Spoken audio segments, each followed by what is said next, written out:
یہ قرآن ایک بابرکت کتاب ہے جسے ہم نے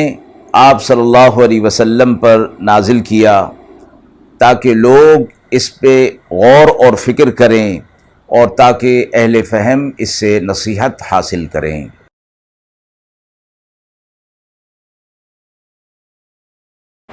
بسم اللہ الرحمن الرحیم۔ السلام علیکم ورحمۃ اللہ وبرکاتہ۔ ناظرین کرام، درس قرآن مجید کے آج کے اس پروگرام میں ہم سورۃ الروم کی آیت نمبر 41 تا آیت نمبر 45 کا ترجمہ اور تفسیر پیش کر رہے ہیں، اور آخر میں پوچھے گئے سوال کا جواب ہوگا۔ اعوذ باللہ من الشیطان الرجیم، بسم اللہ الرحمن الرحیم۔ ظہر الفساد فی البر والبحر بما کسبت ایدی الناس لیذیقہم بعض الذی عملوا لعلہم یرجعون۔ قل سیروا فی الارض فانظروا کیف کان عاقبۃ الذین من قبل كان أكثرهم مشركين فأقم وجهك للدين القيم من قبل أن يأتي يوم لا مرد له من الله يومئذ يصدعون من كفر فعليه كفره ومن عمل صالحا فلأنفسهم يمهدون ليجزي الذين آمنوا وعملوا الصالحات من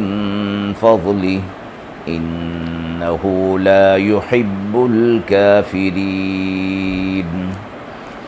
آیات مبارکہ کا ترجمہ ملاحظہ فرمائیں۔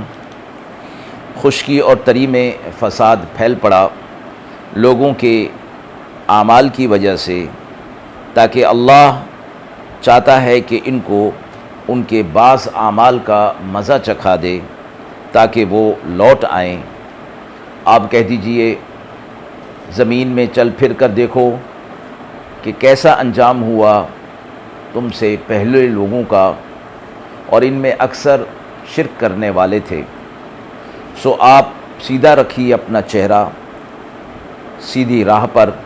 اس سے پہلے کہ وہ دن آ جائے جسے اللہ کی طرف سے ہٹنا نہیں۔ اس دن لوگ جدا جدا ہوں گے،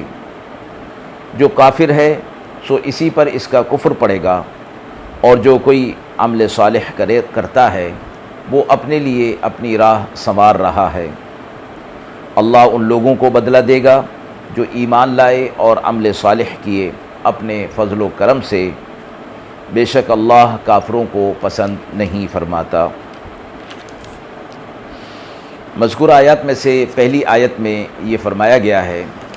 کہ خشکی ہو یا تری ہو، اس میں جو آفات اور مصائب آتے ہیں، جو فساد ظاہر ہوتا ہے، لوگوں کے برے اعمال کی وجہ سے ہوتا ہے، اور اس فساد سے مراد قحط، وبائی امراض، آگ لگنا، پانی میں ڈوبنا، اس جیسے حالات کا کثرت کے ساتھ ہو جانا، اور ہر چیز سے برکت کا مٹ جانا، نفع والی چیزوں سے نفع کا ختم ہو جانا یا کم ہو جانا، اور نقصان دہ چیزوں کا نقصان بڑھ جانا وغیرہ۔ تو فرمایا گیا کہ اس قسم کی جو آفات دنیا کے اندر ظاہر ہوتی ہیں، یہ لوگوں کے اعمال کے سبب سے ہوتی ہیں،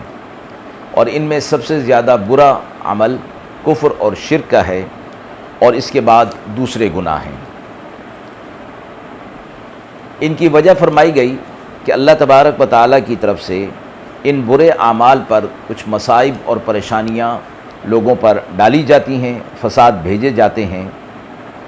تاکہ وہ لوگ اپنے برے اعمال پر انہیں تنبیہ ہو جائے، جو دراصل اللہ کی طرف سے ایک نعمت کے طور پر ہے۔ غور کیا جائے تو یہ اللہ تبارک و تعالیٰ کی طرف سے ایک رحمت اور عنایت ہے، اس معنی میں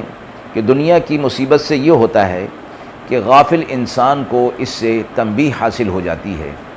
جب پے در پہ اس پر آفات آتی ہیں، مصائب آتے ہیں، پریشانیاں آتی ہیں، بیماریاں آتی ہیں، تو وہ انسان اپنے گناہوں پر اسے تنبیہ ہو جاتی ہے۔ وہ یہ معلوم ہو جاتا ہے اسے کہ یہ میں نے اتنے جو گناہ کیے، گناہوں والی زندگی کی وجہ سے یہ بے برکتی اور یہ معاملات میرے ساتھ ہو رہے ہیں۔ تو اللہ تبارک و تعالیٰ کی طرف سے اسے تنبیہ کے لیے یہ مصائب آئے، اور اگر وہ اپنے گناہوں نافرمانیوں سے باز آ جاتا ہے اور اسے یہ تنبیہ اسے کارگر ہو جاتی ہے، تو یہ اس کے لیے بہت بڑی نعمت ہو جاتی ہے۔ اس لیے آخر آیت میں فرمایا لعلہم یرجعون، یہ اس وجہ سے ہوتا ہے تاکہ وہ لوگ اللہ کی طرف رجوع کرنے والے ہو جائیں، یعنی اپنے گناہوں پر نادم ہو کر گناہوں کی زندگی کو چھوڑ دیں۔ اس کے بعد فرمایا آپ صلی اللہ علیہ وسلم سے کہ لوگوں سے آپ کہہ دیجئے جو گناہوں کی زندگی میں خاص طور پر کفر اور شرک کے اندر مبتلا ہیں، وہ ذرا زمین میں چل پھر کر دیکھیں تو انہیں معلوم ہو جائے گا کہ ان سے پہلے جو لوگ اسی قسم کے برے اعمال کے اندر مبتلا تھے، ان کا انجام کیا ہوا، اور فرما دیا گیا ان میں سے اکثر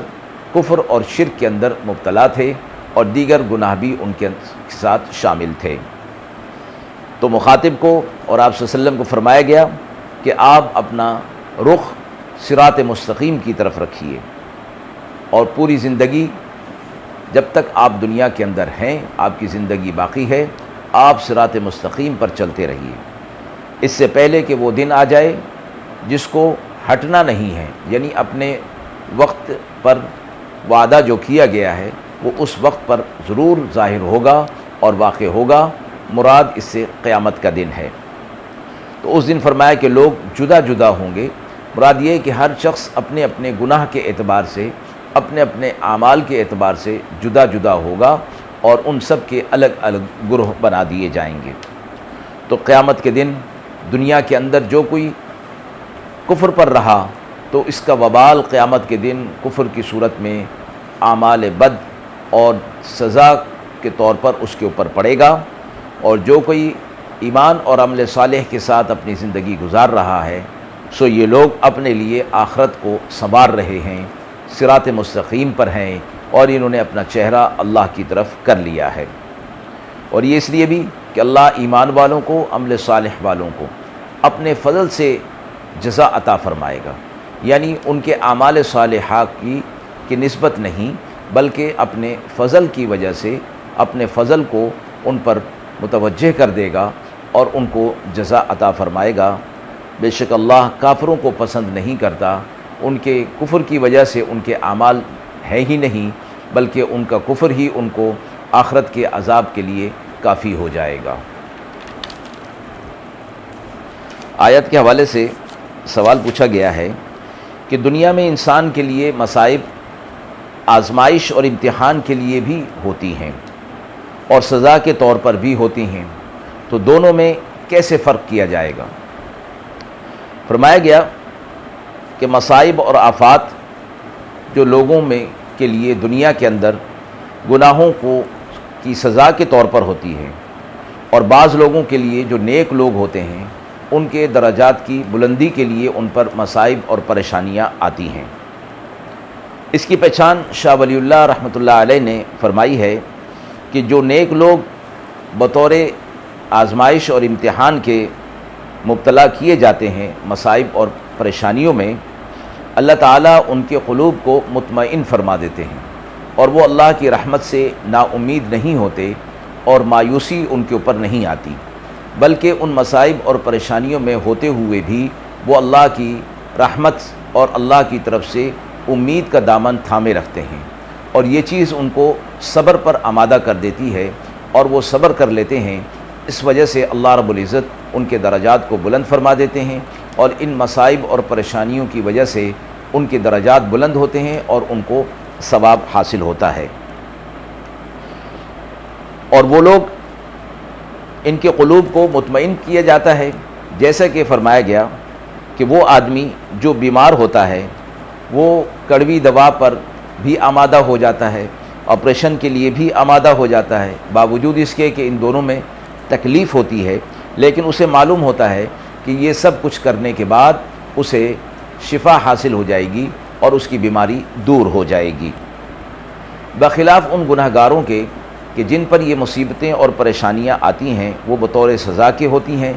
تو ان کی پریشانیوں میں اور زیادہ اضافہ ہو جاتا ہے اور وہ اللہ تعالیٰ کی طرف سے نا امید ہو جاتے ہیں، اور بعض اوقات ان کی زبان پر کفریہ کلمات بھی ادا ہو جاتے ہیں اور وہ ناشکری کے اندر مبتلا ہو جاتے ہیں۔ ایک اور پہچان یہ بتائی گئی کہ جن مصائب اور پریشانیوں پر انسان اپنے گناہوں پر تنبیہ حاصل کر لے اور غفلت سے باز آ جائے اور توبہ استغفار کی طرف وہ مائل ہو جائے، تو وہ علامت ہوتی ہے کہ اللہ کی طرف سے یہ آزمائش اور امتحان تھا، اور جس کو یہ صورت حاصل نہ ہو بلکہ اس کی مصائب اور پریشانیوں پر اس کی پریشانی اور بڑھ جائے اور وہ دل کے اندر نا امیدی پیدا ہو جائے اور گناہوں کے اندر انہماک اس کا اور زیادہ بڑھ جائے، تو وہ علامت ہوتی ہے اللہ کی طرف سے سزا اور قہر کی۔ وآخر دعوانا ان الحمد للہ رب العالمین۔